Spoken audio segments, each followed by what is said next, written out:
자, 이번 이야기는 시청자 전배님이 찾아와 주셨습니다. 전배님 이야기 빠르게 만나야겠죠? 바로 만나보도록 할게요.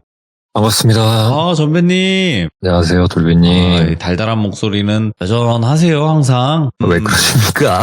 그거 아니, 그게 있지 않습니까? 나이를 먹어가면 이게 목소리도 조금씩 변하잖아요, 원래. 그렇죠. 근데 항상 그냥 이런 너무 좋은 목소리, 항상 또 저희 시틀모에서는 간혹 조인성님 아니냐 이런 얘기도 나왔었고, 간간히, 그죠? 너무나도 과찬이십니다. 목소리와 좀 말투가 비슷하신 부분도 없지 않아 있어서 그렇게도 한번 예전에 나왔었는데, 자, 오늘 해주실 이야기는 어떤 이야기가 될까요, 선배님? 오늘은 그냥 별 얘기 안 하고 누구한테 들은 얘기라고만 제가 말씀드리고 시작하도록 할게요. 알겠습니다. 이야기는 들어봐야 아는 거니까요, 그죠? 네, 맞습니다. 그리고 이전에 네. 제가 이 이야기를 함으로써 나오는 어떤 나라라던가 특정 인물에 대한 것에 대해서 제가 비하할 목적, 비판할 목적으로는 절대 아님을 제가 말씀드리고 이야기 시작하도록 하겠습니다. 그랬는데도 그 내용을 충분히 이렇게 얘기했는데도 만약에 비하하잖아 이러는 사람 나오면 어떡해요? 그거는 제 탓이죠. 참 사람들이 참 이렇게 얘기했는데도 처음에 이 부분을 넘기고 그랬잖아 이런단 말이에요. 어쩔 수 없어요. 그죠? 그럼요. 네, 바로 출발을 해보도록 하겠습니다. 렛츠고! 이리십니다. 전배예요. 그랬잖아. 이 이야기를 제가 돌비라는 애한테 듣게 됐는데 네. 이 이야기를 어떻게 들었고 어디에서 들었는지 제 이야기 후반부에 얘기를 하도록 할게요. 이 돌비라는 친구가 고등학교 2학년 때 이 친구가 지역은 굳이 얘기 안 하고 바다 근처에 사는 중소도시였대요. 고등학교 2학년이었었고 이 돌비는 외동 아들이었는데 집이 좀 굉장히까지는 아니어도 좀 잘 살았다고 합니다. 차도 집에 3대나 있었고 어머님 차, 아버지 차, 그리고 따로 패밀리카 이런 식으로. 얘기 들어보니까 아버지는 공장동을 운영하시고 어머니는 사무동을 운영하시는 그 부부끼리 둘이서 이렇게 회사를 운영하셨다고 하고 직원도 얘기 들어보니까 20-30명 정도 됐다고 해요.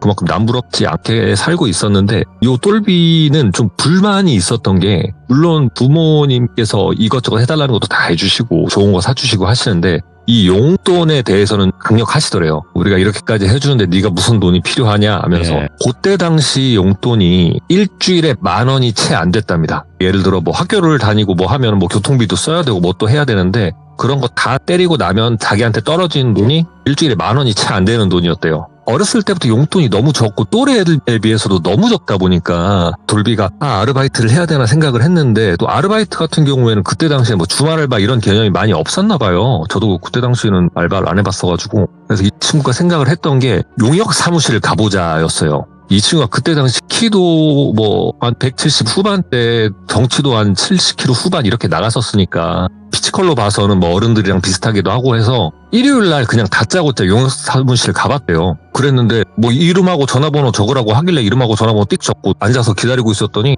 순서대로 사람을 써주는가 하더니 똘비도 갑자기 일 나가라고 사람들이랑 섞어가지고 나가라고 하더래요. 그래가지고 그때 당시 뗄 거 떼고 4만 원을 받았다고 합니다. 하루 나가서 일을 하고 일주일에 10,000원이 안 되는 용돈을 받다가 하루 일해갖고 그것도 한 5시쯤 끝난대요. 그게. 그 4만 원을 받으니까 너무 좋더래요. 그래가지고 최고다. 매주 일요일마다 나와야겠다 싶어가지고. 근데 그거 가지고 부모님께서는 타치를 안 하더래요. 네가 나가서 그렇게 버는 거니까 알았다. 이렇게만 얘기하셔가지고 돌비는 매주 일요일 나가야겠다. 이렇게 생각하고 학교 끝나고 주말이 돼서 일요일만 되면은 매번 그 용역 사무실에 나갔대요. 어떤 날은 일이 없어가지고 들어오기도 했지만 보통 가면은 한 달에 그래도 한 2-3번 정도는 일을 나갔다고 합니다. 그러다가 여름 방학이 됐는데 이 친구가 생각을 한 게 뭐냐면 여름방학이 대략 이제 한 달이라고 치면 3일 동안 일단 죽어라 해서 방학 숙제 끝내놓고 12일 동안 노가다를 뛴 후 나머지 15일 동안 그 돈으로 신나게 지내자 이런 계획을 세운 거예요. 그러고 실제로 3일 동안 죽어라 밤낮으로 고생해가면서 방학 숙제를 끝내놓고 4일째 되는 날 용역 사무실 나갔답니다. 가방에다가 일할 복장 그리고 신발 같은 거 이런 거를 다 이렇게 챙겨놔놓고 용역 사무실을 나갔는데 그날은 일이 없다고 해서 집으로 돌아왔대요. 그러고 그 다음날 이틀째 된 날 갔더니 또 일이 없어가지고 오늘도 공치나 보다 싶어갖고 자리를 나가려고 하는데 챙기고 하다 보니까 제일 마지막에 나갔대요. 근데 그 용역 사무실에서 마침 전화가 띠리리리 울린 거예요.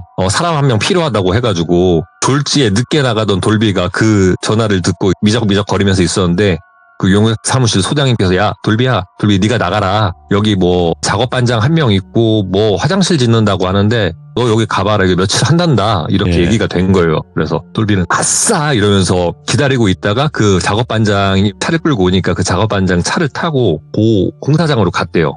거리가 집에서 걸어서 한 30분 정도 거리밖에 안 되더래요. 그래가지고 와 이거 끝나고 집에 가기도 편하겠다 싶기도 했고 일단은 보니까 작은 시골집 같은 거에 그 왜 외부에도 화장실 이렇게 지어놓고 하잖아요. 집 안이 아니라 집 밖에 마당에다 화장실을 짓는 공사였는데 어쭈 보니까 땅은 어느 정도 살짝 파놨더래요. 옆에 포크레인 작은 사이즈도 하나 있고 그래가지고 이거 땅 파고 하는 일인가. 왜냐면은 이 돌비 같은 경우에는 건축에 대한 기본 지식도 없다 보니까 그냥 뭐 하라는 것만 하고 막 그러다 보니까 옷을 갈아입고 어떻게 하는 일인가 이거 봤더니 이 작업반장이 하는 말이 내가 포크레인 타고 여기 땅 파고 뭐 할 거면은 너는 옆에서 주변 정리해주고 내가 시키는 거 하면 된다. 이렇게 좀 간단하게 얘기를 하더래요. 그래가지고 이거 진짜 내가 땡보직을 구한 것 같다. 잘 온 것 같다. 여기서 잘 보여갖고 내가 남은 날 동안 여기서 열심히 일을 해갖고 돈을 벌면 되겠다 싶어갖고 그렇게 포크레인으로 땅을 파면 옆에 뭐 나뭇가지라든가 이런 거 폐기물 나오면 그런 거 치워놓고 막 이렇게 하다가 어느 정도 진전이 돼가지고 이 작업반장이 하는 얘기가 너 밑에 탁 가지고 내려가서 땅 같은 거 이렇게 잘 다지고 내가 자재 내려주면은 그거 자재 한쪽에 잘 갖다 놔놓고 퇴근하자 이렇게 얘기하더래요.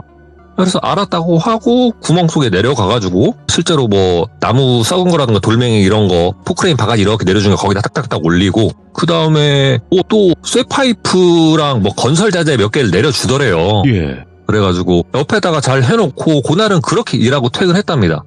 땀 한 방울도 안 흘렸다고 하더라고요. 여름인데도. 거기다가 목욕하라고 5,000원까지 사비로 주더래요. 예. 그렇게 일을 하고 5,000원 목욕비를 받고 용역 사무실에 들려서 돈 4만 원을 받고 그렇게 퇴근을 하던데 기분이 너무 좋더랍니다. 여기는 4만 5천 원짜리 일이구나. 여기서 열심히 일을 해야겠다. 남은 기간 동안 이렇게 생각을 하고 다음날도 마찬가지로 새벽이 돼서 용역 사무실을 갔다가 네. 오늘도 그 현장에 나가라고 하더래도 앞으로 쭉 거기 나가라고. 그래갖고 아싸 이러면서 또 그 작업반장을 기다렸대요. 작업반장이 와서 작업반장 차를 타고 다시 그 현장을 갔고 이따가 오후에 뭐 공구리 타설 시멘트 부을 건데 그거 하기 전에 우리가 거푸집을 만들어야 된다 이렇게 얘기를 하더래요. 예를 들어 뭐 시멘트를 부으려면 그 시멘트를 붓는 틀을 이렇게 만든다고 생각하시면 되는데 그래서 뭐부터 하면 되나요? 이렇게 얘기를 물어봤더니 그 작업반장이 하는 말이 밤사이에 뭐 이것저것 뭐 찌꺼기라 쓰레기라던가 이런 거 들어갔을 수도 있으니까 그거 싹 정리해서 올라와 이러더래요. 그래가지고 돌비는 그 구멍에 들어가서 이것저것 뭐 땅에 떨어진 것들 이런 거 주워놓고 그 다음에 건설 자재 같은 거 딱 정리해놓고 어느 정도 정리 다 된 것 같아서 올라가려 하는데 땅 한쪽에 보니까 뭐가 반짝반짝 거리더래요. 분명히 어제 포크레인으로도 쿵쿵 찍어놓고 그 다음에 삽으로도 탕탕 쳐놔가지고 좀 이렇게 땅이 반듯하고 어느 정도 단단한데 그 구석탱이 한쪽에 뭔가 뭐 반짝거리는 게 보이더래요. 그래가지고 뭔가 싶어갖고 이렇게 봤더니 은색으로 뭐가 반짝반짝 빛나길래 손가락으로 이렇게 살살살 푹 긁어갖고 그걸 빼봤는데 뭐 은장도 같은 게 하나가 있더래요 이게. 그래갖고 뭐지 싶은데 이게 흙이 묵어가지고 막 더럽고 막 그러긴 한데 문양도 이뻐 보이고 해가지고 이렇게 유심히 보고 있는데 갑자기 위에서 작업반장이 야 똘비야 멀었냐 이러더래요. 그래갖고 얼떨결에 다 됐습니다 이러면서 그 은장도 죽은 거는 주머니에 넣어놓고 이렇게 올라왔대요. 올라와가지고 뭐 은장도에 대한 거 이따가 얘기해야겠다라고 생각을 했는데 뭐 그러는 찰나에 시멘트 하시는 팀들도 오고 그 다음에 뭐 철근하는 팀들도 와서 막 이 얘기 저 얘기 뭐 하다가 똘비도 그 얘기를 까먹어버리고 그 마침 그 작업반장이 야 똘비야 너 오늘 여기 이 팀들 와버리면 너는 지금 할 일이 없다. 오늘 야리끼리다. 이렇게 얘기를 하더래요. 이 야리끼리가 뭐냐면 일을 어느 정도 정해놓고 이 일이 끝나면 그날은 뭐 예를 들어 노가다 시간이 뭐 4시까지다 5시까지다 이게 아니고 일이 끝났으니까 하루 일당은 다 주되 퇴근하는 거예요. 그래서 똘비는 야리끼리란 얘기를 듣자마자 이게 그 전설에 내려오는 그 야리끼리란 거구나 감사합니다 하면서 그 작업반장 차를 탄 것도 아니고 그냥 본인 스스로 걸어가지고 사무실에 들려서 또 돈을 받고 퇴근을 했답니다. 집에 가고 신나가지고 막 이러면서 이 돈으로 치킨 먹을까 뭐 사 먹을까 막 이렇게 생각을 하다가 일단은 주머니 속에 있는 인장도가 생각이 난 거예요. 그래가지고 이거 씻으면서 물로 좀 닦아봐야겠다 싶어갖고 샤워하러 가면서 그 은장도를 챙겨갖고 안으로 들어갔대요. 일단 샤워를 하고 그 은장도 흙을 이 샤워기로 해가지고 이렇게 해봤는데 잘 안 지워지더래요. 그래가지고 화장실에 쓰는 솔 있지 않습니까? 그 솔 가지고 박박박박 닦아봤더니 흙이라던가 이렇게 약간 좀 때 묻어있던 게 싹싹 벗겨지더래요. 그래가지고 비누칠도 해보고 이러면서 싹 깨끗이 수건으로 물기도 말려갖고 딱 본인도 씻고 나와서 딱 봤는데 엄청 멋있게 생겼더래요. 그게 뭐 용 비슷한 문양이 막 이렇게 돼 있고 근데 이게 은장도가 열리진 않더랍니다. 그래갖고 이게 오래돼서 녹이 슬었나? 뭐 이렇게 생각을 했는데 일단은 뭐 물기도 말려보고 나중에 해야겠다 싶어갖고 또 그리고 오면서 돈이 있다 보니까 친구들이랑 약속을 했대요. 뭐 치킨 사다가 어디 우리 짱 박혀서 아침 이슬이나 한잔 하자 이런 식으로 그런 식으로 해가지고 그 은장도는 햇빛 말린다 해갖고 창틀에다 놔놓고 옷을 갈아입고 밖으로 나갔답니다. 밖에 나가가지고 친구들 만나서 시장에 가서 치킨도 사고 과자도 사고 그리고 어디 뭐 구멍가게 가갖고 소주도 몰래 사갖고 어디 뭐 밭 같은 데 가가지고 친구들이랑 조용히 놀면서 아침 이슬 한잔을 했다 그래요. 그래갖고 어둑해지니까 친구들이랑 다 해산을 하고 집에 갔는데 아직까지도 부모님께서는 오지 않으셨더래요 집에. 그래갖고 술도 취했겠다 싶어서 간단히 손발만 씻고 침대에 딱 누워갖고 아이고 빙글빙글 돈다 이렇게 딱 누워갖고 그대로 잠들라고 했는데 갑자기 그 아까 낮에 말려놨었던 은장도가 생각이 나더래요. 요거 좀 열어볼까 이제 좀 말랐을라나 싶어가지고 그 은장도를 딱 꺼내서 봤는데 반짝반짝하니 물도 다 말라가지고 진짜 멋있더래요. 길이가 한 10cm에서 15cm 요 사이가 됐다고 하는데 진짜 멋있게 생겼는데 이게 안 열리니까 이게 왜 안 열리지? 잠금장치가 있나 싶어하고 이렇게 딱 봤는데 잠금장치가 있던 건 아니고 털실만한 철사가 있어요. 잘 구부러지긴 하는데 요런 걸로 뭐 철 같은 거 고정시키고 때로는 요런 걸로 전선 같은 것도 고정시키는 게 있는데 요런 철사로 X자 매듭을 짓듯이 이렇게 오른쪽으로 한번 왼쪽으로 한번 해갖고 이렇게 매듭식으로 이렇게 철사를 완전 감아놨더래요. 그래갖고 이거 못 뜯나 싶어서 이리저리 해보고 바늘로 해보고 하다가 발톱깎이로 철사를 뜯기 시작을 한 거예요. 하나씩. 그래갖고 똑똑똑똑 이 철사가 뜯어지니까 다 뜯고 이렇게 한쪽에다가 치워놓고 옆에 이렇게 걸쇠 같은 걸 딱 걷으니까 은장도 칼집이 딱 벗겨지더래요. 칼 껍질을 벗기고 나니까 이게 보통 뭐 사극이라던가 이런 데서 보면 은장도가 그냥 까면은 그냥 뭐 단검 마냥 이렇게 돼 있잖아요. 그런 은장도가 아니고 무슨 일본도를 마치 축소시켜 놓은 듯한 한쪽은 날이 서려 있고요. 또 한쪽은 칼등처럼 날이 안 서려 있는데 날이 안 서려 있는 칼등 쪽에는 쌀알보다도 작은 한자 같은 게 빼곡하게 적혀 있더래요. 그리고 칼등면도 약간 포로스름한 것처럼 진짜 무슨 일본도를 축소시켜 보는 것 같은 그런 느낌이더래요. 그래서 돌비가 이거 보고 이거 진짜 멋있다. 야 너는 내 평생 비밀 무기가 돼줘야겠다.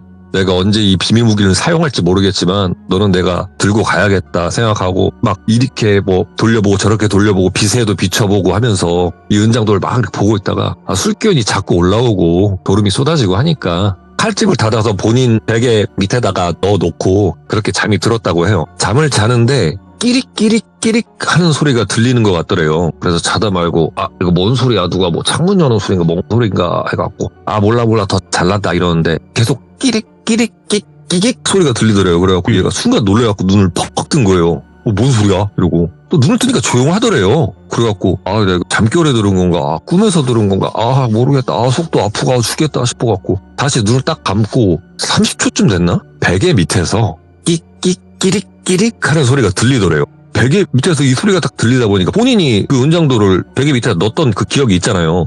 이거 뭐 은장도 뭐야 이거 내가 자다가 이게 몸질해가지고 이게 혹시 뚜껑이 열렸나 칼집이 열렸나 싶어갖고 왼손을 베개 속으로 손을 딱 넣었는데 그 순간 왼손이 뜨끔하더래요.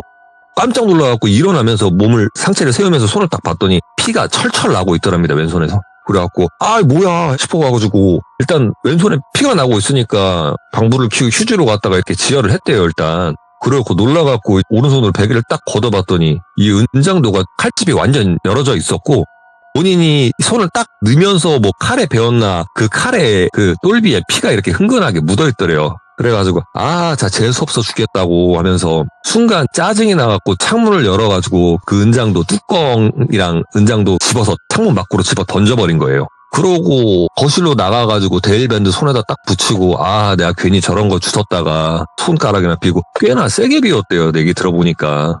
재수없다고. 그러면서 대충 이렇게 처리해놓고 피 묻은 거 대충 이렇게 이불랑 베갯잎 같은 거 갈아놓고 그대로 잠을 들었대요. 왜냐면 내일 또 일 가야 되니까. 그러고 자고 일어나가지고 또 가방에다가 일할 옷 챙기고 그러고 준비를 하고 있는데 어머니께서 똘비야 밥 먹어라 해갖고 밥을 먹고 이제 가방이랑 챙겨갖고 나갈라 하는데 책상에서 순간 뭐 반짝거리는 게 보인 것 같아서 책상 쪽을 딱 바라봤는데 어제 내가 던졌었던 그 은장도가 책상 위에 올려져 있더래요. 그래가지고 깜짝 놀라갖고 내가 저거 던지지 않았나? 이러면서 본인 왼손을 쳐다봤는데 베인 자국도 있고 반창고도 그대로 붙어있어요. 그러면 이거 꿈 아닌데 내가 어제 분명히 창문 밖에 집어 던졌는데 왜 저기 있지? 라는 생각을 한 거예요. 그래갖고 몰라 일단은 모르겠고 일단은 가자 싶어가지고 얼른 그 은장도도 본인이 주머니에 챙겼대요. 가는 길에 어디다 던지려고. 용역 사무실을 가고 있는데 똘비네 집에서 용역 사무실을 가다 보면 다리가 하나 있고 그 다리 옆에 개천이 흐른대요.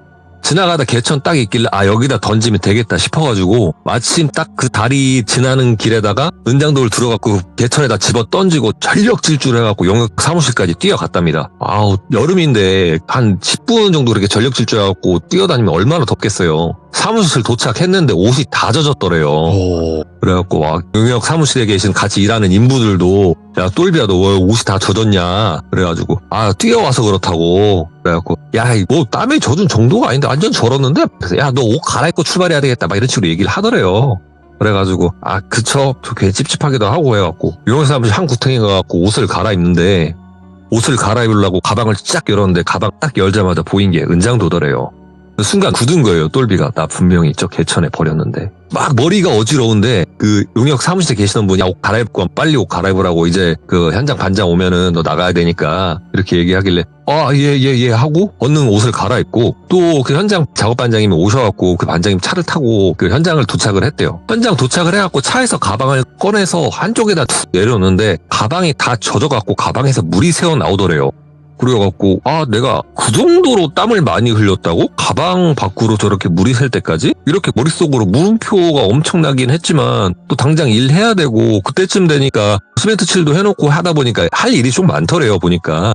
그래가지고 그런 생각을 못하고 작업을 열심히 하고 하다가 또 저녁 돼갖고 퇴근을 해갖고 집에 왔대요. 집에 와가지고 이거 도대체 뭔가 이 은장도 내가 버렸는데 내가 이거 꿈을 꾼 건가 싶어가지고 은장도 칼집을 딱 열었는데 이 은장도 아래에 본인이 흘린 피가 그대로 굳어 있더래요. 그래서 이거 피 묻은 것도 찝찝하고 별생각 다 드는데 그때쯤 돼갖고 또 친구들한테 전화가 온 거예요. 야 돌비야 우리 방학인데 우리끼리 또 조용한 데 가서 또 이슬 한잔 하자 막 이런 얘기를 하더래요. 그래가지고 알았어 금방 나갈게 하고 그냥 은장도 대충 옆에다 내팽개쳐놓고 또 나가서 또 아침 이슬을 한잔 했답니다. 그러고 집에 도착을 했는데 이게 그 전까지는 좀 약간 겁이 나는 것도 있었고 얼딸딸한 게 있었는데 이게 아침 이슬을 먹고 나니까 이게 용기가 솟아난 거죠. 아침 이슬을 먹은 게 아니라 용기를 먹었는지. 그 은장도를 다시 한번 창문을 열어가지고 이번에는 진짜 저 멀리 던져서 하늘에 별이 배라는 식으로 힘껏 던졌대요. 나는 분명히 던졌다. 진짜 던졌다 하고 창문도 닫고 창문을 걸쇠로 잠그고 나 이제 산다. 나 분명히 던졌다. 이거 꿈 아니다 하면서 잠을 잤는데 꿈속에서 본인이 TV를 보고 있더래요. 이 TV 속에 한 장면이 나오는데 본인이 출근하는 것처럼 복개천을 이렇게 건너고 있더래요. 다리를 이렇게 건너다가 개천에다가 뭐를 딱 던지고 전력 질주하고 달려가더래요. 그렇게 화면 밖에서 사라지더니 갑자기 화면 안으로 다시 뚜벅 걸어오더니 그 다리 옆에 계단을 통해서 밑으로 내려가더래요. 그러더니 조금 있다가 몸이 홀딱 젖어가지고 계단을 타고 올라오더니 양손에 은장도를 쥐고 웃으면서 화면 밖으로 걸어서 사라지더랍니다. 그리고 장면이 바뀌어요. 장면이 바뀌고 본인이 자고 있는 장면이 찍히는데 갑자기 벌떡 일어나더니 밖을 나가요. 밖을 나가더니 조금 있다 문이 열리는 소리가 들리더니 또 양손에 요 은장도를 들고 들어오는데 이번에는 본인이 화장실로 가더래요. 그 은장도를 가지고. 그 TV 화면이 화장실을 비추고 있는데 본인이 쓰는 칫솔을 가지고 그 은장도를 열심히 닦더래요. 쪼그려 앉아가지고 본인 칫솔 가지고 열심히 닦는데 그 칫솔을 보니까 피가 묻어있는 그 칼을 닦다 보니까 그 칫솔에도 피가 다 묻어있을 거 아니에요. 열심히 닦아놓고 그 칫솔을 헹구지도 않고 그대로 그 칫솔 거리에 걸어놓고 방에 들어갔더니 자더랍니다. 요 꿈을 꾸고 똘비가 깜짝 놀라서 깬 거예요. 그러더니 제일 먼저 일어나자마자 어딜 갔냐면 화장실 갔어요. 화장실 가서 칫솔 거리에 있는 자기 칫솔 딱 꺼내봤더니 칫솔에 피가 흥건히 묻어있더랍니다. 얼거토래요. 화장실 그 바닥에 그냥 철썩 주저앉았대요. 아, 이거 뭐지? 나 이것 때문에 잘못된 것 같다. 막 이런 생각이 들더래요. 그래가지고 안 되겠다 이거. 엄한 데 버리면 또 내가 가져오는가 보다. 있던 데다 갖다 놓자. 그 구덩이 있던 데다 갖다 놓자 싶어갖고 그 다음날 출근을 하면서 그 은장도를 본인 스스로 챙겼답니다. 네. 그 전날과 마찬가지로 작업반장이 차를 타고 현장에 도착을 했고 도착하자마자 옷을 갈아입은 후 주머니에다가 은장도를 챙겼대요. 저 밑으로 내려가게 되면 한쪽에다가 다시 저 은장도 잘 박아놔야겠다 싶어갖고 그 은장도를 챙기려고 가방을 열고 손을 집어넣는데 손이 또다시 뜨끔하더래요. 그러면서 자기도 모르게 딱 비명을 질렀는데 작업반장이 뭐 이렇게 근처에 있었는데 야 무슨 소리야 뭐 똘비야 다쳤냐 이렇게 물어보더래요. 그래갖고 이거 손 빈 거 같다고 손 빈 거 같다 이랬더니 사내 칠칠맞게 기다려봐 하면서 차로 가더니 반창고 같은 걸 가지고 오더래요. 그래가지고 감사합니다 하고 한 손으로는 배인 손을 붙잡고 반창고를 받으려고 하는데 예. 그 작업반장이 손을 딱 보더니 야 너 뭐 배웠 때문에 어디 배인 거야 이렇게 물어보더래요. 그래가지고 이 손이요 하면서 이렇게 쳐다봤는데 손이 멀쩡하더래요. 며칠 전 배인 상처만 조금 아물어 가는 것만 보이지 좀 전에 분명 뜨끔하는 그 고통이 있었는데 말짱하더래요. 그리고 작업반장이 눈이 이렇게 약간 내리깔면서 뭐 배웠다더니 뭐야 괜히 일하기 싫어갖고 이거 뺑키 치는 거야? 이렇게 물어보더래요. 아니에요. 저 가방 속에 손 넣었는데 칼에 비었나봐요. 이렇게 얘기하길래 작업반장이 칼? 무슨 칼? 이러더래요. 똘비도 아차 싶은 거예요. 근데 그 표정이 그 당황함과 표정이 이 작업반장한테 보였나 봐요. 예. 갑자기 눈빛이 싹 야릇해지더래요. 그러더니 뒤를 돌아가고 갑자기 자리를 뜨더래요. 똘비도 눈빛이랑 표정이 좀 이상해진 거를 확연히 느끼긴 했는데 일단은 그런다고 가만히 있을 수 없으니까 옷은 갈아입고 그 화장실 공사하는 그 주변에서 푸성거리고 있었는데 한 10분, 15분이 다 돼가도록 작업 반장님이 안 오더래요.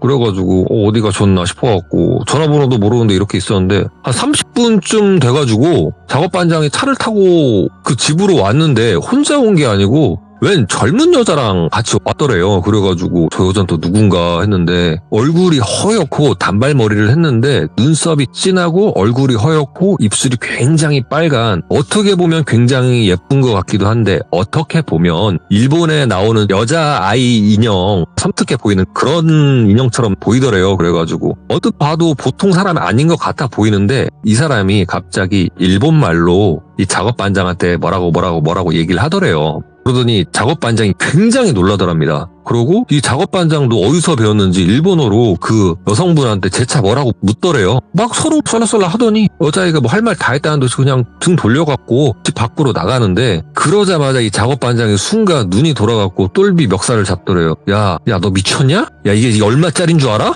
이거 또 이거 이러면서 막 씩씩거리면서 막 당장이라도 죽일 것처럼 멱살이 이렇게 잡은 게 아니고 멱살가 본인 을 이렇게 잡으면서 위협을 하더래요. 그래가지고 아무 말도 못하고 죄송합니 이렇게 막 얘기하고 있는데 막 죽일 것처럼 눈에 핏발을 세워갖고 이렇게 멱살과 볼 이렇게 쥐고 있다가 갑자기 손을 탁 놓더니만 딱 일어나갖고 웃더래요. 갑자기 하하하 막 웃더니 뭐 이러나 저러나 매한가지 뭐 이러면서 야 똘비야 공사는 오늘부로 끝이다. 너도 오늘부로 끝이요. 가 이러더래요. 내 일단 오늘 것까지 챙겨줄게. 가 이러더래요.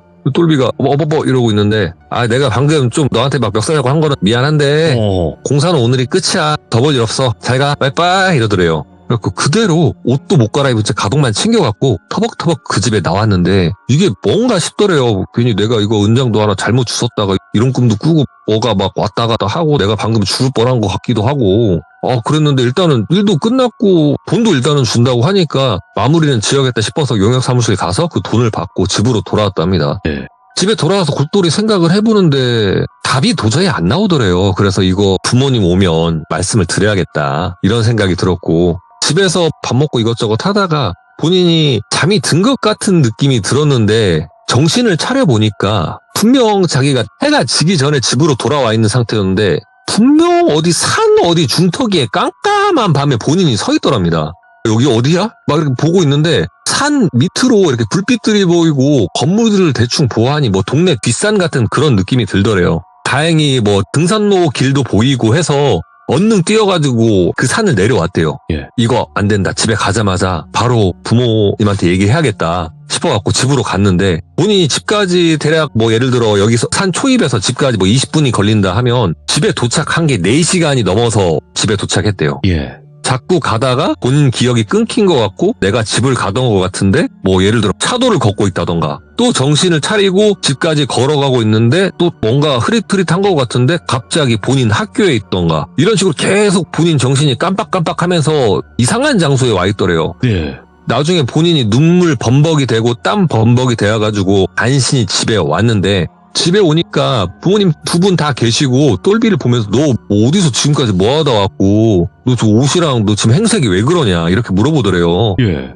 그래가지고 그간에 있었던 일을 다 얘기했대요. 내가 어디 현장 가서 뭐 은장도를 주웠는데 뭐 이렇게 돼갖고 내가 꿈에도 보이고 일본말을 하는 사람들이 갑자기 뭐 잘렸다고 가라 그러고 이런 일련의 얘기를 싹 했더니 아버님께서 어이가 없다는 식으로 혀를 차더랍니다. 그래갖고 그래 일단은 그럼 오늘은 자라. 오늘은 자고 내일 일어나는 대로 아빠가 발품 좀 팔아볼라니까 오늘 일단 자 이렇게 얘기를 하고 일단 돌비는 본인이 할 수 있는 거 다 했어요. 왜냐면 학생이고 본인이 이렇게 처한 상황에 대해서 부모님들께 말씀을 드린 거니까 그렇게 자고 일어났고 아침에 일어나자마자 돌비 아버님께서 굉장히 분주하더래요. 예. 여기저기 전화도 하고 나 잠깐 나온다고 하고 돌비야 너는 절대 집 밖으로 나가지 말고 가만히 있으라고 얘기하고 막 나가셔서 점심때쯤 돼갖고 돌아오시더래요. 야 돌비야 너 나랑 여기 좀 같이 가자. 그래갖고 아버님 차에 타가지고 도착한 곳이 한 무당집이었다고 합니다. 무당집을 도착해서 그 무속인 방 문을 열었는데 그 문이 열리자마자 보통 방집 같은 데 가면은 무속인 분들이 앉아 계셔요. 바닥에 이렇게 앉아 계시는데 앉아 계시다가 문이 벌컥 열리니까 이렇게 쳐다봤을 거 아니에요. 그 젊은 여성 무당이 돌비를 쳐다보자마자 고개를 돌리더니 한쪽 바닥에 오바이트를 하더래요. 그러더니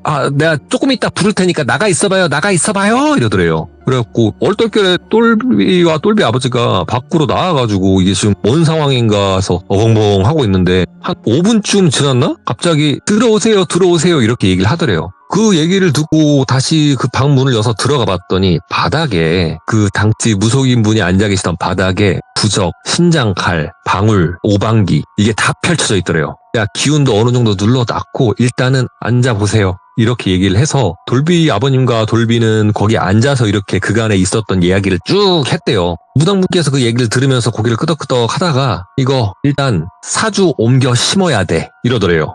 그래서 그 얘기를 듣자마자 똘비 아버님께서 예? 이랬대요. 이름 바꾸고 사주 옮겨 심어야 되니까 준비하세요 라고 얘기를 하더래요. 실제적으로 이름 바꿔야 되니까 그것도 준비하시고 나는 다른 쪽으로 준비할 거고 이거 나 혼자 못해요. 주변 무속인들 도움 받아야 되니까 이거 아버님 돈 많이 들어. 나 장사할 사람은 아닌데 돈 많이 들어. 이렇게 얘기를 하더래요. 그래갖고 일단 알겠습니다. 얼마가 들어도 좋으니까 아들만 살릴 수 있다면 뭔들 하겠습니다. 이렇게 얘기를 하고 그날 이렇게 집으로 도착을 했는데 예. 똘비 아버님도 일단은 뭐 이것저것 정리도 하고 현금 땡길 수 있는 것도 땡기고 여기저기 손도 벌리고 하면서 거액을 준비를 했다고 합니다.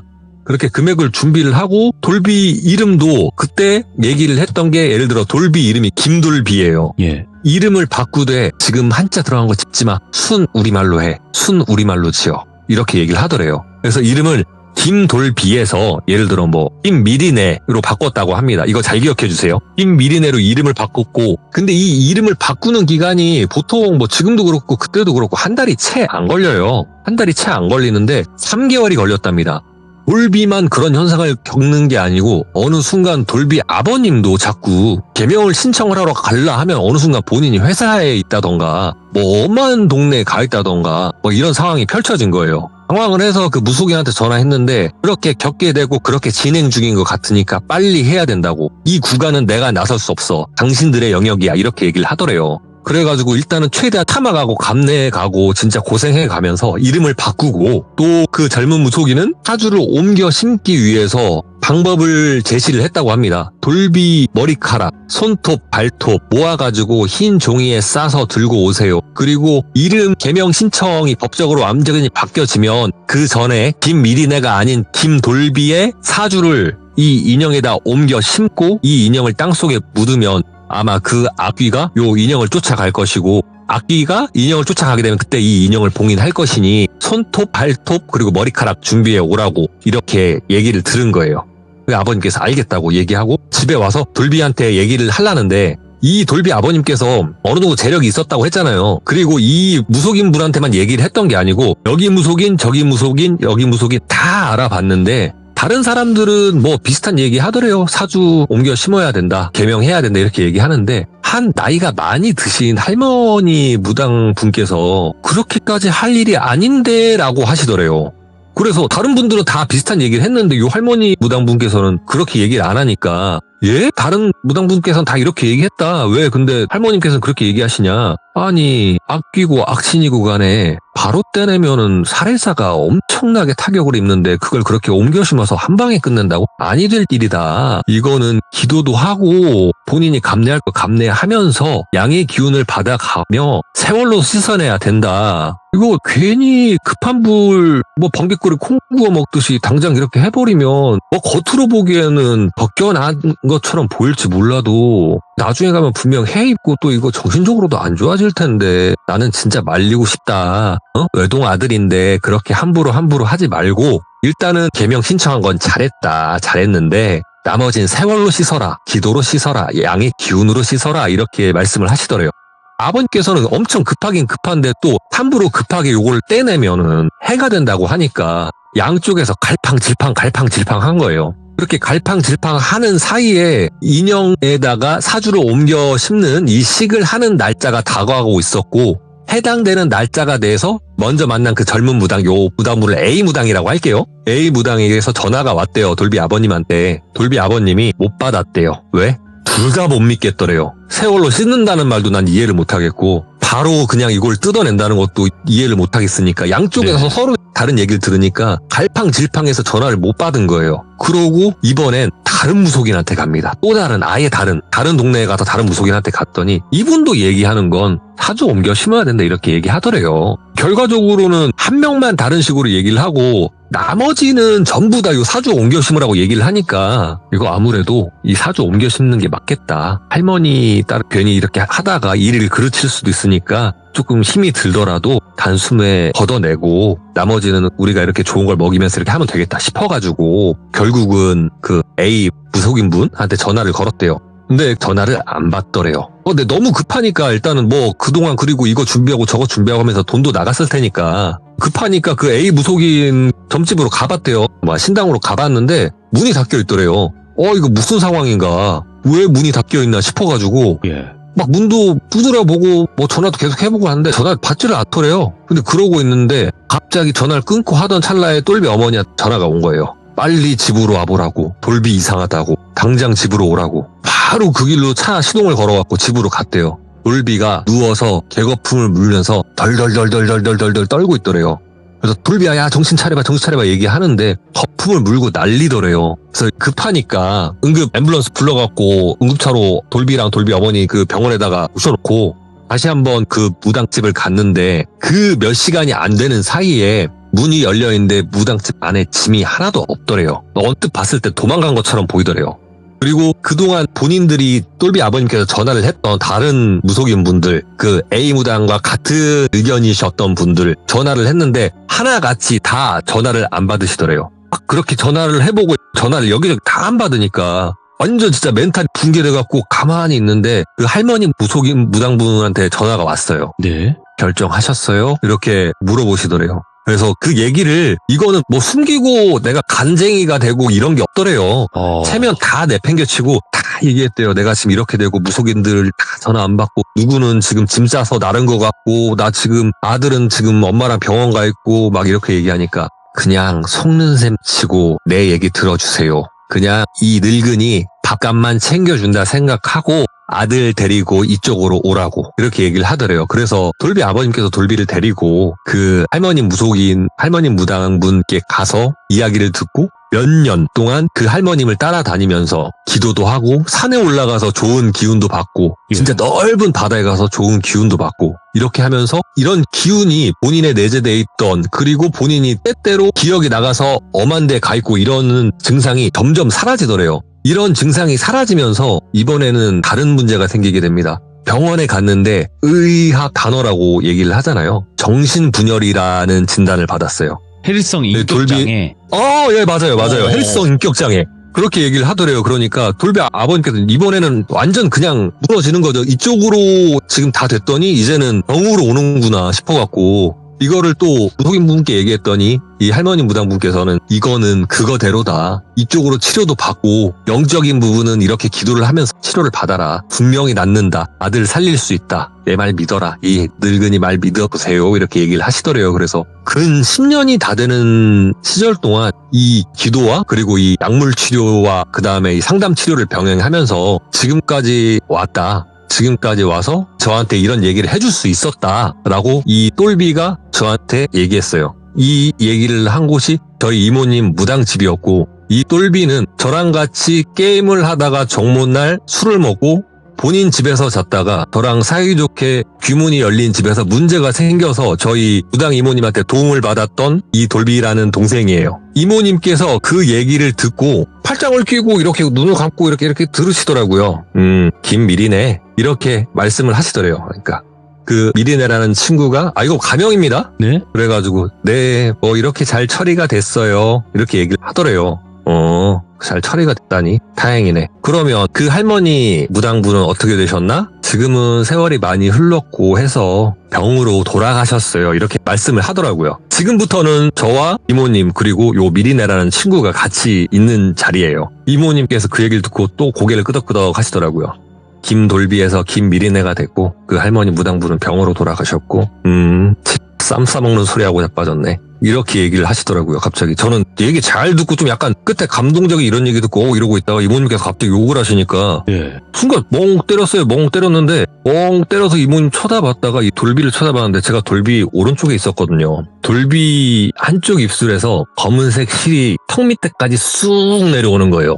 제가 그거 보고 순간 소름이 돋아가지고 아무것도 못하고 진짜 얼어붙어갖고 막 이러고 있는데 이 실이 턱 밑까지 내려왔다가 다시 마치 침을 이렇게 흘리다가 파면은 들어가듯이 쭉 들어가는 거예요. 저 김미리네 맞아요. 이렇게 얘기를 하더라고요. 이모님께서 아니 너 김돌비겠지. 아니 그 이전의 존재겠지. 저기요 김돌비 씨 아니 김미리네 씨. 나 얘기 잘 들었으니까 그대로 기어 나가서 다시는 전배한테 연락하지도 말고 조용히 짱 박혀 사세요. 전배야 마중 나가지 말고 그대로 이 미리네 제발로 꺼지라고 해. 제가 예? 말 못 들었냐? 김미리네한테 제발로 나가서 제발로 꺼지라고 얘기 전에 이렇게 목소리에 진짜 힘을 주면서 얘기를 하는 거예요. 저한테. 네. 제가 아무 말도 못하고 완전 그냥 얼어붙어갖고 아무것도 못하고 있으니까 전배야 이모 얘기 잘 들어. 당장 김미리네 씨한테 제발로 나가서 꺼지라고 전화라고. 제가 야 미리네 야 일단 가봐. 형이 전화할게. 아니 그냥 그 길로 꺼지라고 말해 선배야. 제가 그때는 뭐 더 이상 끌고 자시고 할 게 없더라고요. 야 꺼져 꺼져. 그러니까 이 김미리네라는 친구가 씩 웃더니 안 그래도 슬슬 떠날 때 된 것 같다 싶었다. 잘들 계셔요. 다시는 볼 일 없으니까. 그러고 그대로 인나서 밖으로 나가더라고요. 밖으로 나가서 문이 딱 닫히자마자 이모님께서 옆에다가 바로 토사를 하셨어요. 진짜 내가 문자 그대로 뒤질 뻔봤다고 전배야. 내가 전에 얘기했지. 내가 잠깐 나갔을 때 얘기했지. 왜 남의 사주를 사냐고 왜 안 보이냐고. 꽁꽁 박혀 숨어있네. 김미리네 안에 꽁꽁 숨어서 김돌비로 살고 있네 저 새끼. 와, 나 살다 저런 놈 처음 봤다. 내 가슴이야. 내 심장이야. 이렇게 얘기를 하는 거예요. 그때 왜 예전에 제가 돌비님 90만 때 제가 촛불살기 식으로 뭐 얘기 하나 꺼내겠다 했던 이야기가 오늘 말씀드린 이 이야기고요. 저 지금 얘기하는데 이게 지금 막 소름 돋고 진짜 그 생각하니까 떨려가지고 진짜 이 얘기를 제가 해주려고 다시 돌아왔나 싶습니다. 죄송해요. 너무 떨었어요. 얘기하는데. 아니요, 역대급을 넘어서 이거는 길이길이 기억될 이야기예요. 진짜 떨었다. 진짜 괜히 전배님께서 이거를 100만 찍으면 뭐 하겠다라고 했던 게 아니었긴 했네. 예, 좀 진짜 제 인생의 진짜 최고의 공포였어요. 그 순간이. 아무튼 전배님의 초필살기를 맞아서 너무나 좋습니다. 지금 피가 얼마 남지 않았지만 그래도 저희는 너무나 좋습니다. 그래도 약속 꼭 지켜주셔서 다시 한번 너무너무 감사드립니다. 바쁘신데도 아이고 감사해요. 아닙니다. 네. 약속은 약속이니까요.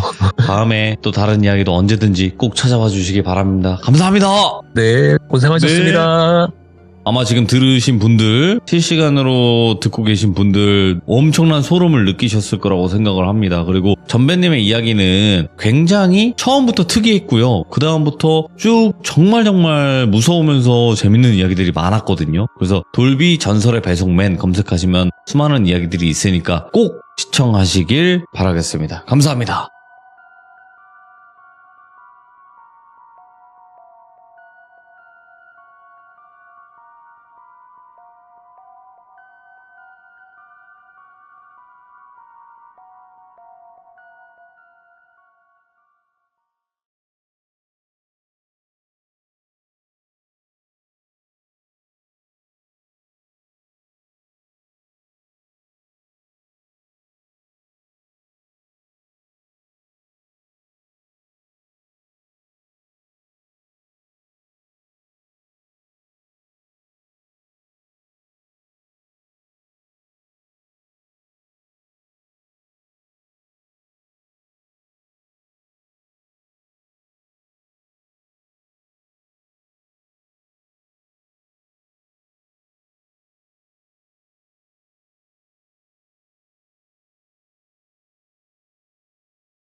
자, 안녕하십니까. 이번 이야기 시청자 사람탄님께서 시들모에 처음으로 방문을 해주셨습니다. 오늘 사람탄님께서 들려주실 이야기는 어떤 이야기일지 같이 우리 함께 만나보도록 할게요. 안녕하세요. 안녕하십니까. 네, 잘 들리시나요? 너무 잘 들리고 목소리가 굉장히 좋으신데요? 돌비님한테 목소리 칭찬을 듣다니. 오, 잠깐만. 어떻게 해. 이거 목소리 좀 차분하고 부드럽다라는 소리 안 들어보셨어요, 살면서? 아니요, 근데 제가 선생님 같은 일을 하고 있어가지고. 선생님 네. 같은 일은 뭐지? 무튼. 좀 네, 가르치는 일을 하고 있어요. 그러니까 이게 좀 더 부드러울 수밖에 없다. 네네네. 아니, 그건 아니고, 그냥 말투가 약간 네. 달라지게 된 거죠, 일하면서. 그럴 수 있죠. 자, 오늘 사람탄님께서 이렇게 오신 이유가 세상 살면서 어릴 적을 다 누구나 겪어오는데 기억이 안 나는 딱 그 끊겨버린 구간이 있다라고 하셨어요. 네, 맞습니다. 근데 그 구간에 정말 많은 일들이 있었을 것 같고 그 이야기를 안 할 수가 없었을 텐데 자, 그러면 어떤 이야기일지 바로 출발을 해보도록 하겠습니다. 렛츠고! 길이십니다. 사람탄이에요.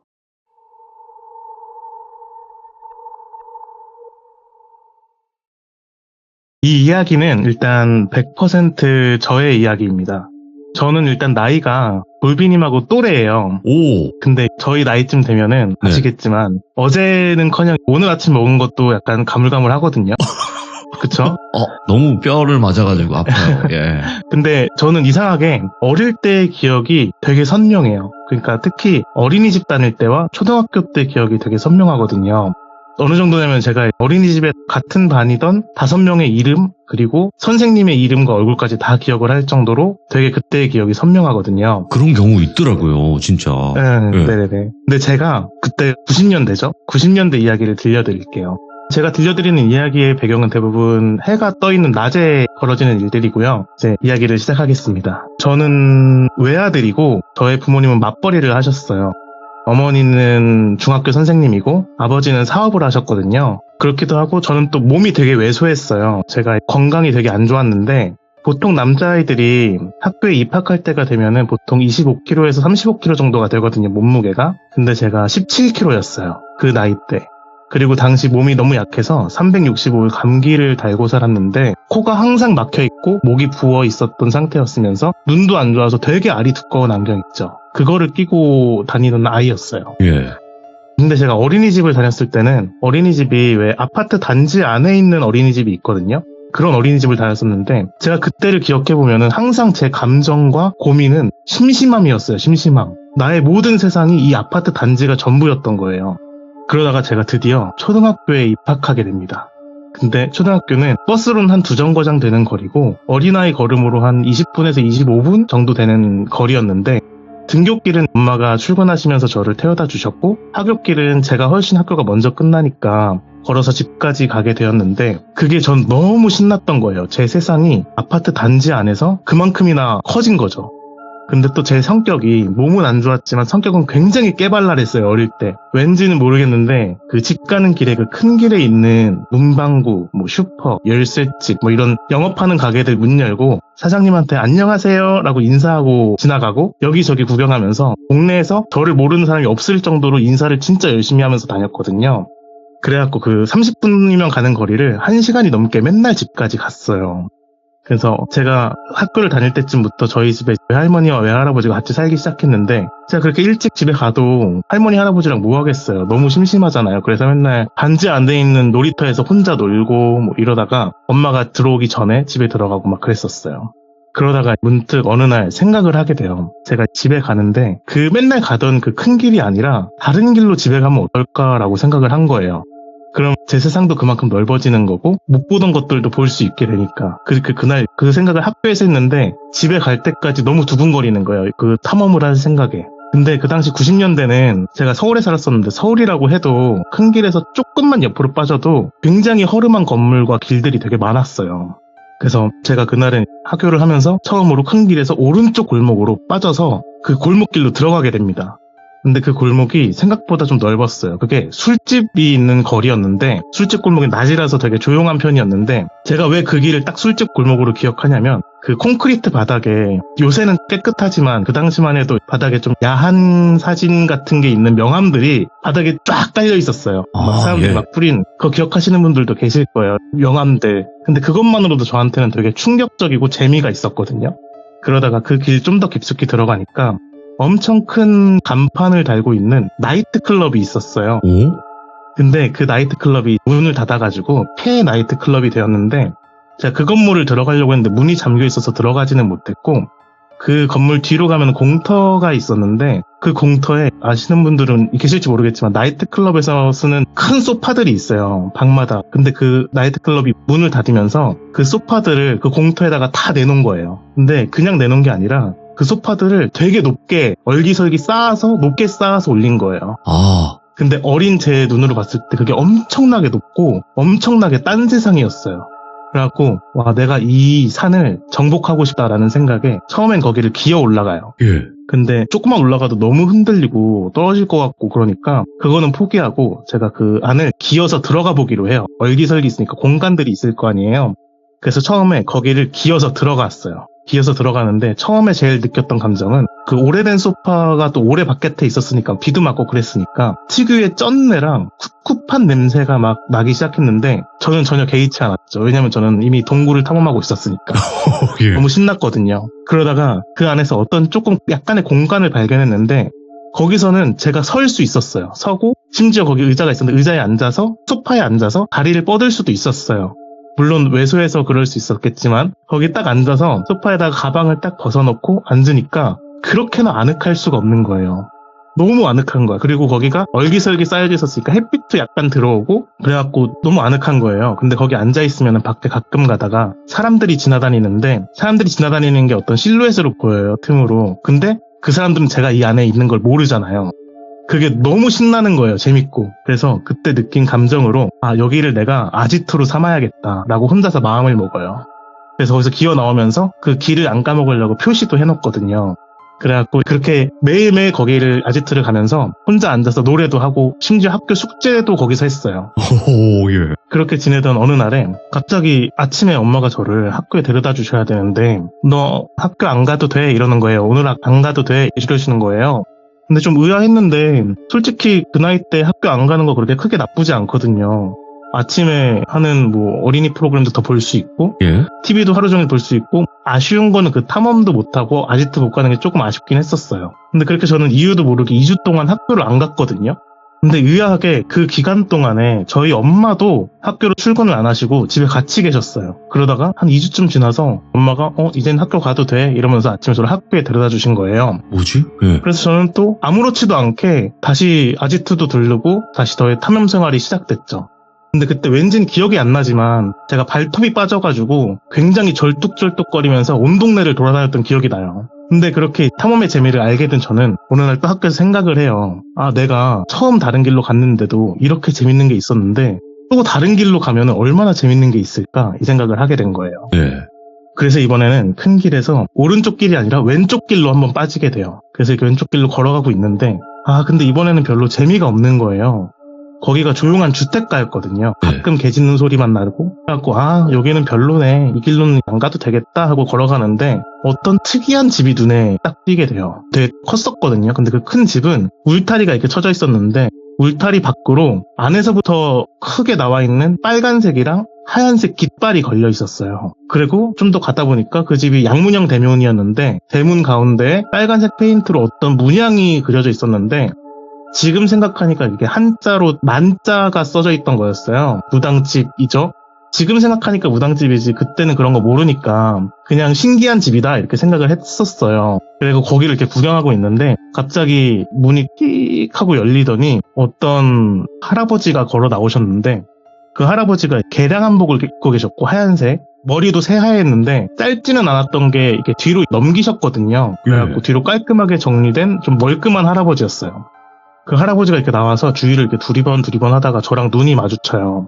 근데 그 당시에는 왜 그랬는지 모르겠는데 그 할아버지가 굉장히 무섭고 저는 절대로 도망가야 된다는 생각이 머리를 지배해요. 우와, 예. 막 온몸에 털들이 다 곤두서는 그 느낌을 지금도 잊지 못할 정도로 엄청 소름이 돋는 느낌이었거든요. 그래서 저는 그 할아버지랑 한 4-5걸음밖에 거리가 안 됐었는데 바로 뒤로 돌아서 미친 듯이 도망을 가요. 제가 왔던 길로. 그리고 그 길에서 나와가지고 큰 길로 집에 가면서 내가 다시는 저 길로 다시는 가지 않겠다. 이렇게 다짐을 한 거예요. 그리고 그 다음날에는 큰 길로 그냥 집에 가는데 똑같이 또 문방구도 열고 또 슈퍼도 열고 이러면서 인사하고 이렇게 집에 가는데 큰 길 인도한 가운데 그 하얀 할아버지가 서 있는 거예요. 근데 그때가 하굣길이어서 큰 길이기도 하고 사람들이 되게 많았거든요. 저희 학교 애들도 많았고 뭐 상가 근처라서 사람들도 많았고 버스들도 많이 다니고 이런 큰 길이었는데 그 할아버지가 딱 서 있는 걸 되게 멀리서 봤는데 그 할아버지만 다른 배경과 동떨어져 보이고 이질적으로 보이는 거예요, 저한테. 그리고 저는 본능적으로 알았어요. 저 할아버지가 나를 기다린다. 이거를 본능적으로 알았던 거예요. 저 할아버지가 나 때문에 저기 서 있는구나. 이렇게 딱 알고 제가 먼저 그 할아버지를 봤으니까 저는 바로 옆에 있는 상가로 숨어 들어가요. 숨어 들어가서 그 상가에서 계단으로 올라가면 그 큰 길을 내려다볼 수 있거든요. 창문으로. 그래서 그 창문 밑에 숨어가지고 벌벌벌벌 떨었어요. 막 손을 벌벌벌벌 떨었거든요. 그리고 진짜 얼마나 지났는지 모르겠는데 그 창문을 조심히 이렇게 밑에서부터 살짝 밖을 내다보니까 한참 뒤였는데 그 할아버지가 안 보이는 거예요. 그래갖고 이제 집에 가도 되겠다 그러면서 그 길로 집으로 갔죠. 그리고 또 다음 날이 됐는데 그 할아버지를 제가 만날까봐 이번에는 그 큰 길 들어가자마자 이 상가 들어가서 창문으로 밖에 보고 또 건너편 상가 들어가서 밖에 보고 이러면서 천천히 집에 가요. 그러다가 오늘은 없나 보다 하고 그냥 걸어가는데 중간에 사람들이 많이 서 있는 버스 정류장을 지날 때부터 누군가 저를 뒤에서 따라오는 느낌이 계속 드는 거예요. 누가 따라온다 이 생각이 드는데 뒤를 못 돌아봤어요. 무서워서. 그러다가 큰 길을 지나서 저희 집 쪽으로 가는데 누가 제 어깨에 손을 탁 이렇게 올리는 거예요. 그래서 저는 거의 반사적으로 팩 하고 뒤를 돌아보니까 그 할아버지였어요. 하얀 할아버지. 그 할아버지가 저를 되게 무서운 눈으로 위에서 아래로 이렇게 딱 내려다보고 있는데 저도 모르게 그때 다리에 힘이 풀려가지고 그 자리에 주저앉았거든요. 주저앉아서 그 할아버지 이렇게 올려다보는데 그 할아버지가 저를 계속 이렇게 노려보는 거예요. 그러다가 시간이 얼마나 흘렀는지 모르겠는데 갑자기 눈에 힘이 딱 풀리더니 그 할아버지에 갑자기 저를 마주보고 이렇게 쭈그리고 앉으셨어요. 저를 마주보고 딱 앉으신 거죠. 그러더니 양손으로 제 양쪽 팔뚝을 이렇게 잡더니 꾹꾹 누르기 시작하시는 거예요. 갑자기 제 팔뚝을 꾹꾹 누르는데 그 힘이 제가 느끼기에는 제가 아프다거나 괴롭다거나 이런 느낌이 아니라 이 사람이 좀 열심히 나를 주무르는구나 라고 생각이 들 정도의 힘이었어요. 그래가지고 제가 그 상태에서도 그 할아버지가 저를 계속 뚫어지게 보는데 저는 눈을 피했거든요. 무서워서. 근데 제가 그 상태에서도 계속 손발에 힘이 안 들어가고 벌벌 떨고 있었는데 어느 순간에 갑자기 피가 확 돌면서 따뜻해진다는 느낌 아시나요? 알죠. 왜 손에 전기 오게 한다고 꽉 쥐었다가 피통하게 했을 때 그 느낌이 온몸에 확 도는 거예요. 그러면서 제 긴장이 확 풀리면서 제가 힘을 탁 빼니까 그 할아버지가 저를 양쪽 손으로 주물러 주시던 그 손 그대로 이렇게 세워주시면서 괜찮니? 이렇게 물어보시는 거예요. 근데 제가 딱 그 순간을 절대 잊지 못하는 이유가 하나가 있어요. 제가 제 기억상으로는 살면서 딱 일어섰을 때 그 순간에 처음으로 코로 숨을 쉬었던 순간이었어요. 코가 뚫리면서 그때 맨날 막혀있던 코로 처음으로 숨을 쉬었거든요. 그래서 되게 기분이 좋다고 상쾌하다고 느끼고 있었는데 할아버지가 저한테 이름을 물어봤어요. 너 이름이 뭐니? 그래서 저는 저는 똘비예요 이렇게 대답을 했거든요. 근데 그 할아버지가 저한테 이렇게 사탕을 꺼내서 쥐어주시면서 우리 집 어딘지 알지? 심심하면 놀러와 이러면서 저한테 사탕을 쥐어주셨는데 청포도 사탕이었어요. 그래서 그 할아버지는 그렇게 가시고 저는 거기서부터 집에 가면서 그 사탕을 까먹는데 그 사탕이 너무 달고 맛있는 거예요. 제가 원래 코로 숨을 못 쉬어가지고 사탕같이 입에다가 뭘 물고 있는 걸 잘 못했어요. 침도 막 흘리고. 그런데 그런 상황에서 코로 처음으로 숨을 쉴 수 있게 되면서 먹는 사탕이 그렇게 맛있을 수가 없었어요. 그리고 그날 집에 가서 그 할아버지가 자꾸 생각이 나는데 제일 의문이었던 거는 내가 그 할아버지가 뭐가 그렇게 무서워서 피해 다녔을까라는 생각이 계속 드는 거예요. 그 할아버지가 무섭게 생긴 것도 아니고 나한테 막 소리를 지르거나 한 것도 아닌데 너무 무서워서 도망다녔던 제가 이해가 안 가는 거예요. 이틀 동안이나. 그래서 다음날 학교에서도 계속 그 할아버지 생각이 나고 그 사탕 맛도 계속 생각이 나서 오늘 끝나고 가봐야겠다라고 마음을 먹어요. 그 집에. 그리고 하굣길에 다시는 안 가겠다는 그 길로 다시 들어섭니다. 가면서 고민을 하게 돼요, 제가. 내가 가서 이름을 알려줬으니까 대문을 두들기고 똘비예요 하면 문 열어줄까? 이런 생각을 하면서 가는데 그 골목으로 딱 들어선 순간 그 할아버지가 보였거든요. 고민이 무색하게 그 대문 앞에 평상이 있었는데 그 평상에 앉아 계셨어요. 그래서 제가 안녕하세요 라고 인사를 하니까 똘비 왔니? 이렇게 해가지고 저한테 가까이 오라고 이렇게 손짓을 하셨어요. 그래서 제가 그 평상에 앉아 계신 할아버지 옆으로 갔는데 할아버지가 저를 이렇게 끌어가지고 또 저를 마주보게 하고 양손으로 저를 주물러 주시는 거예요. 예? 또 팔뚝을. 그래가지고 저는 좀 어색하잖아요. 어색해가지고 그냥 아무 말도 안 하고 쭈뼛쭈뼛 거리고 서 있는데 저를 한참 주무르시더니 또 사탕을 꺼내주셨어요. 그래서 저 사탕을 까고 있는데 그 안쪽을 가리키면서 안에 구경해볼래? 이렇게 물어보셨어요. 그래갖고 저는 사탕 맛있으니까 기분 좋으니까 그냥 네? 이랬죠. 그래서 그 할아버지 손을 잡고 그 집에 들어갔어요. 대문을 딱 열었는데 문을 여니까 그 앞에 바로 마당이 있었거든요. 깃발이 꽂혀져 있는 마당이 있었는데 그 마당에 여성분 두 분이 서 계셨어요. 한 분은 화장을 되게 짙게 한 아줌마랑 그 아줌마보다 조금 더 어려 보이는 여자 한 분이 계셨는데 어린 눈으로 본 거라 아줌마라고 했지만 좀 젊었을 수도 있어요. 그럴 수 있지. 저는 그분들한테 안녕하세요 이렇게 두 분한테 따로따로 인사를 드렸는데 두 분 다 저의 인사를 받아주지 않으셨어요. 그러니까 하루에 제가 인사만 한 20번은 넘게 하고 다니는 사람이었는데 또 안 받아주니까 좀 나름 충격을 받았던 것 같아요, 그때. 그래가지고 그 할아버지를 손을 잡고 마당을 지나쳐서 그 집 안으로 들어가요. 저는 그때 그 집을 깃발집이라고 했거든요. 그러니까 깃발집은 저한테 별세상이었어요. 예. 밖에서 보던 것보다 안이 더 화려하고 또 엄청 이것저것 많았고 그림도 그려있고 어린 제 눈엔 좀 알록달록하다는 느낌? 하지만 좀 정돈돼 있다는 인상을 받았는데 안 좋았던 거는 들어가자마자 계속 메슥거린다는 느낌을 받았거든요. 냄새 때문이었던 것 같은데 딱히 꼬집을 수는 없는데 굉장히 불쾌하다는 느낌과 막 속이 울렁거린다는 느낌을 받았어요. 그게 마치 제가 한번 따로 어린 적에 수영장에 빠져 죽을 뻔한 적이 있어서 수영장 냄새를 못 맡는데 그 냄새를 맡았을 때처럼 속이 울렁거리고 긴장감이 확 올라오는 거예요. 계속 그 집에 있을 때. 그래서 할아버지한테 나가자고 하고 싶었는데 제 손을 너무 꽉 붙들고 계셔가지고 저는 막상 또 할아버지 올려다 보니까 또 의지도 되고 이래서 그냥 따라갔죠. 근데 그 집을 또 한참 들어가다가 또 하늘이 보이는 곳으로 나간 거예요. 그 집이 특이하게 미음자 모양으로 되어 있는 집이라서 안쪽에 작은 마당이 하나가 더 있었어요. 밖에서 안 보이는. 그 마당에 딱 나가니까 냄새로부터 좀 해방이 돼서 저는 좀 편해졌고 거기에 수도가가 있었는데 저를 거기에 앉히시더니 학교를 갔다 왔으니까 씻어야지 하고 제 손이랑 얼굴을 직접 막 씻겨주시는 거예요.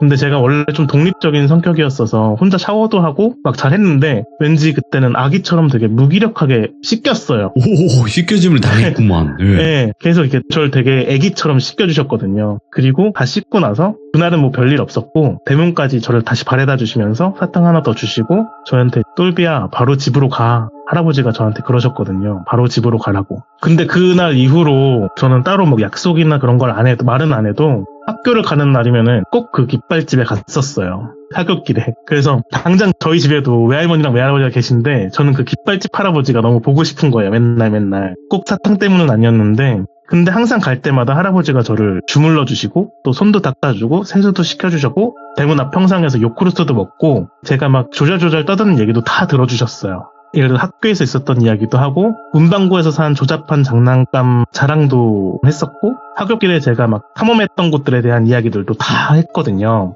그래서 할아버지는 별 말씀 없이 그걸 다 들어주고 가끔 웃고 이러면서 리액션도 좀 해주시고 근데 뭐 딱히 말씀이 많은 분은 아니셨던 걸로 기억해요.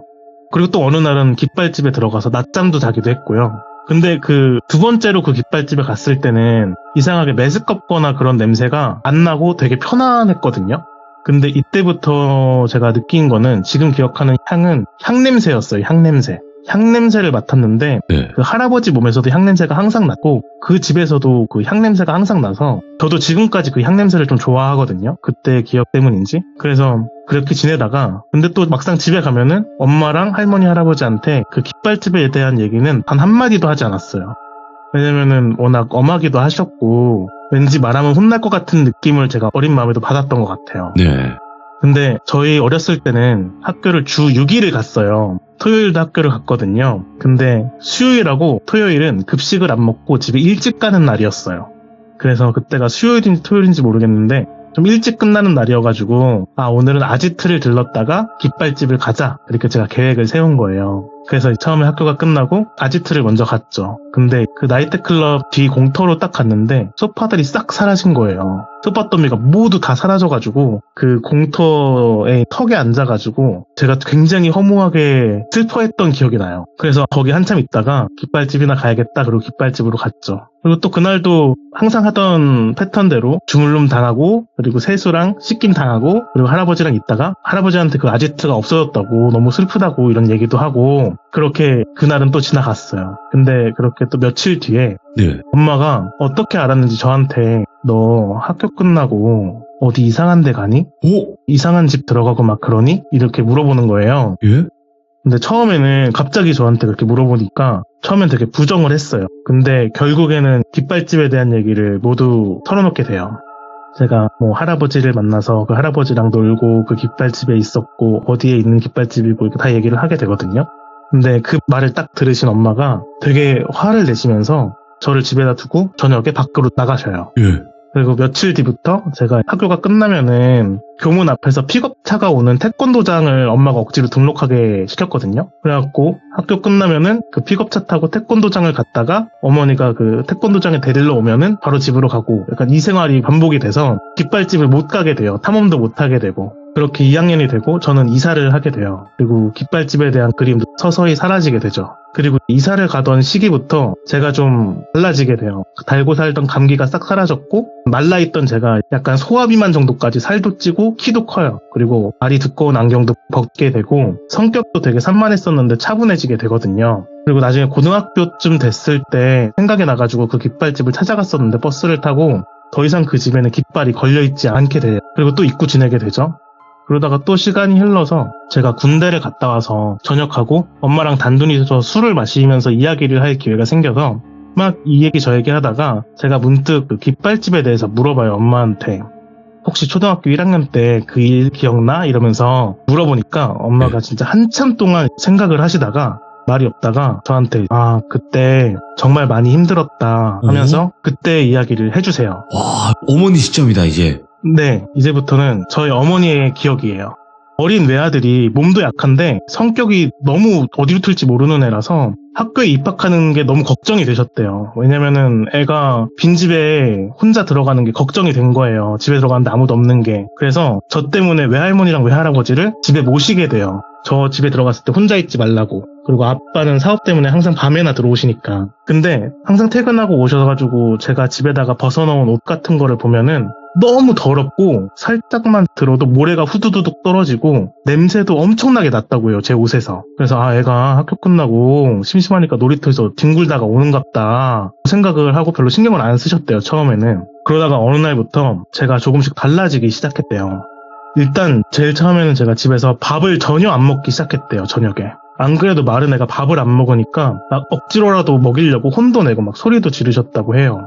근데 그런 날이 지속되면서 제 상태가 점점 심각해지는 거예요. 갑자기 어디서 배웠는지도 모를 쌍욕을 하기 시작하고 그리고 밥을 먹으라고 막 이렇게 하면은 밥그릇을 들고 바닥에 던져서 깨가지고 소리도 지르고 네. 그랬대요. 그러다가 엄마가 소리를 지르거나 혼내면은 원래 제가 주눅이 들어야 되는데 제가 엄마 눈을 똑바로 쳐다보면서 쌍욕을 하면서 엄마한테 팔도 휘두르고 막 그랬대요. 어이구, 예.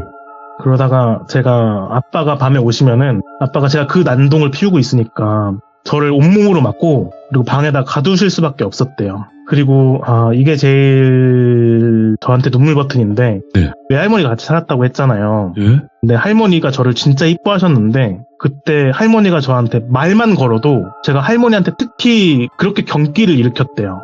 막 할머니를 고 주먹질도 하고 그래서 할머니 팔뚝에 멍도 있고 되게 안 좋았다고 하더라고요. 할머니하고 저하고가. 그러던 어느 날 할머니가 바닥에 요를 깔고 누워 계시는데 제가 일부러 할머니의 왼손을 제 발 뒤꿈치로 콱 하고 빴대요. 그래서 왼손에 손바닥에 있는 뼈가 잘못되셨었나 봐요. 근데 할머니가 그거를 저희 엄마한테 얘기를 하면은 제가 또 혼나고 제가 또 혼나면 가만히 있을 애가 아니니까 집이 난리가 날고 이러니까 저희 엄마한테 얘기도 안 하고 병원도 안 가신 거예요. 예.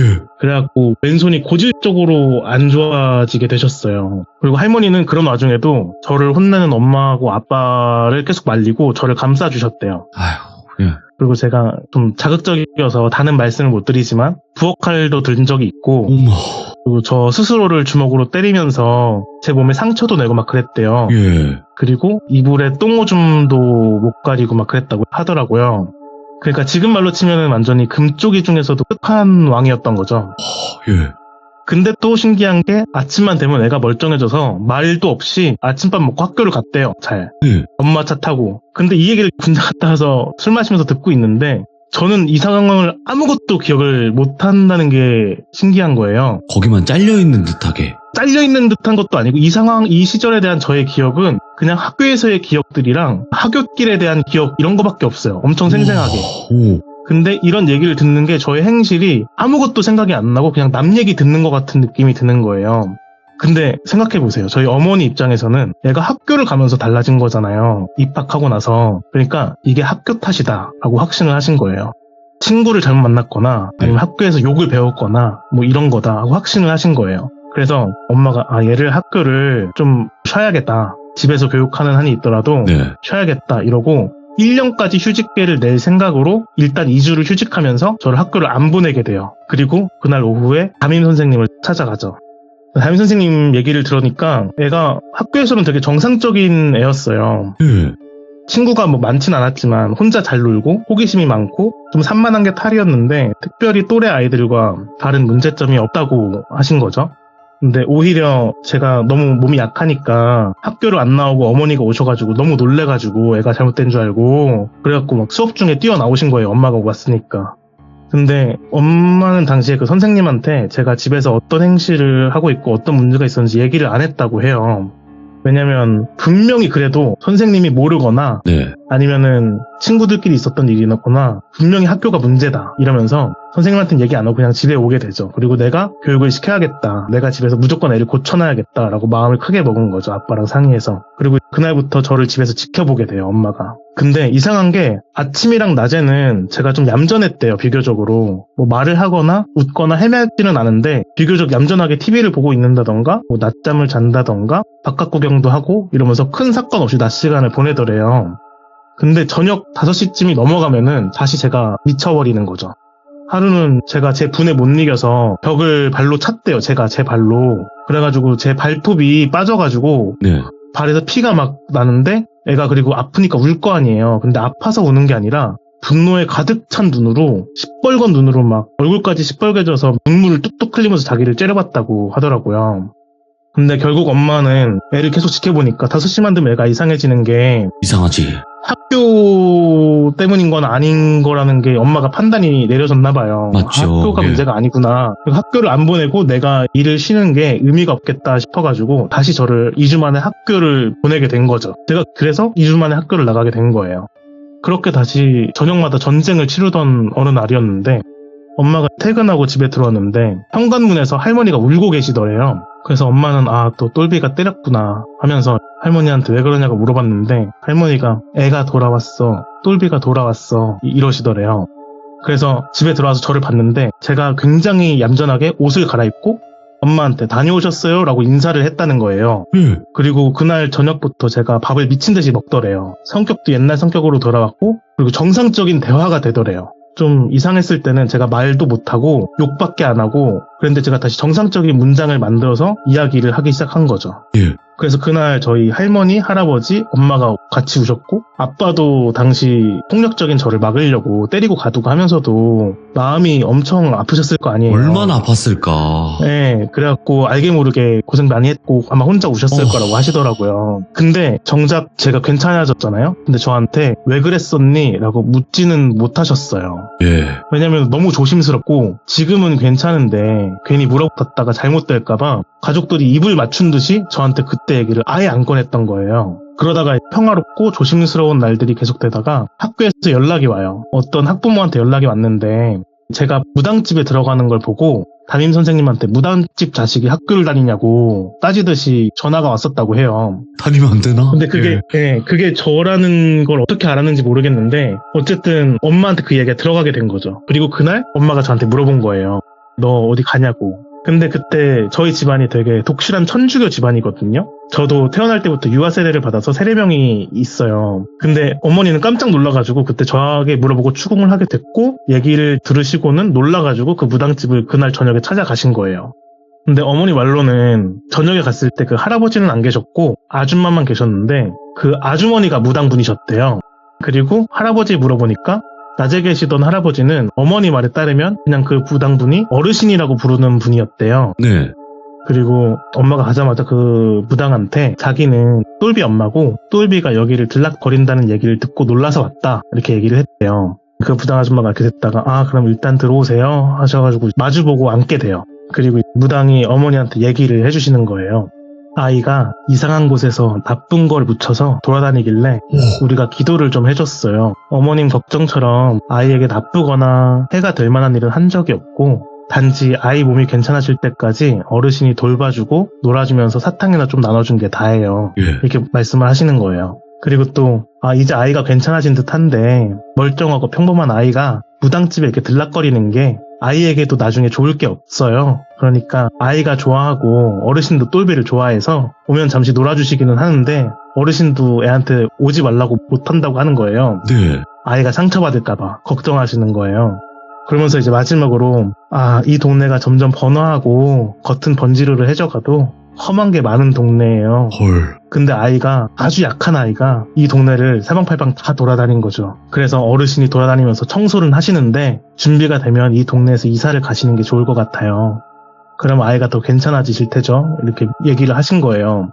제가 이 얘기를 듣다가 생각나는 게 그 소파 더미 얘기를 제가 할아버지한테 되게 많이 했거든요. 아지트라고. 네. 그것 없어진 것도 아마 할아버지 영향이 있지 않았을까라고 생각을 해요. 근데 원래 엄마도 그때 되게 씩씩거리면서 무당집 찾았던 건데 얘기를 듣다 보니까 자기가 화낼 일이 아닌 거예요. 빙인 그래서 일단 거지, 그 자리에서 진짜. 네, 고마우니까 감사합니다 하고는 집에 와가지고 아빠한테도 이 얘기를 했고 아빠가 이거는 가만히 있을 게 아니다. 그리고 다음날 아침에 두 분 다 회사에서 나오셔가지고 무당집을 가셔가지고 할아버지 찾아뵙고 고개 숙여서 인사를 했다고 해요. 감사 인사를. 그리고 제가 이 이야기를 학원을 보내면서 저를 무당집 못 가게 하고 저한테 한 번도 그 무당집에 대한 얘기를 꺼낸 적이 없어요. 뭐 가지 말라거나 캐거나 뭐 혼낸다거나 이런 것도 없이 제가 이 이야기를 23이 되어서 처음 들었잖아요. 네. 근데 이야기를 듣는데 너무 다 믿을 수밖에 없는 거예요. 기억은 하나도 없지만. 내 이야기인데 기억이 없으면 뭐 보통 안 믿는 게 정상인데 네. 믿을 수밖에 없었던 게 크면서 할머니가 왼손이 불편한 걸 알고 있었어요.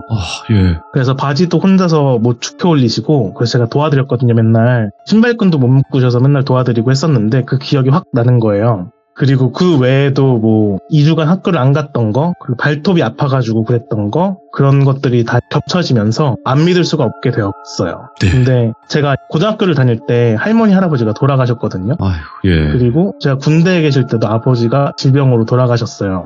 그래가지고 이때 일을 제가 너무 늦게 들어가지고 미안한 마음과 감사한 마음을 항상 두고 살아가고 있거든요. 예. 제가 어릴 때 가족들을 엄청나게 괴롭게 했는데 저를 어쨌든 한 번도 포기하지 않고 감싸 주신 거고 그리고 클 때까지 티도 안 내주신 거잖아요. 그게 가족이고 그거- 부모죠. 네, 그게 너무 감사드리고 또 하나는 제가 어릴 때 무섭거나 상처받지 않게 사탕 같은 거 주시면서 저를 좀 잘 돌봐준 깃발집 분들께도 그럼요. 좀 감사드리고 마음을 표현하고 싶네요. 이렇게.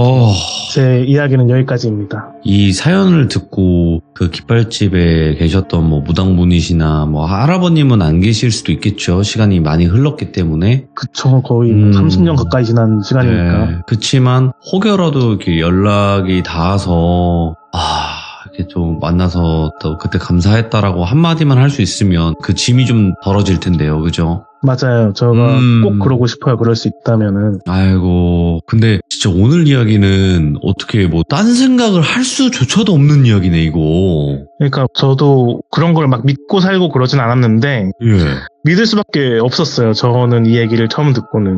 와, 이거 빠져드는 정도가 어디 뭐 다른 데 신경을 쓸 수 없는 이야기예요. 그만큼 잘하셨어요, 이야기를. 그리고 일단은 저희 채널에서 이 이야기를 전부 다 들었을 때는 빙의일 확률이 높죠. 예, 그런 것 험한 같아요. 것한테 빙의됐을 확률이 높고 그게 붙어서 그런 행위를 하니까 깃발집에서 도와준 거고.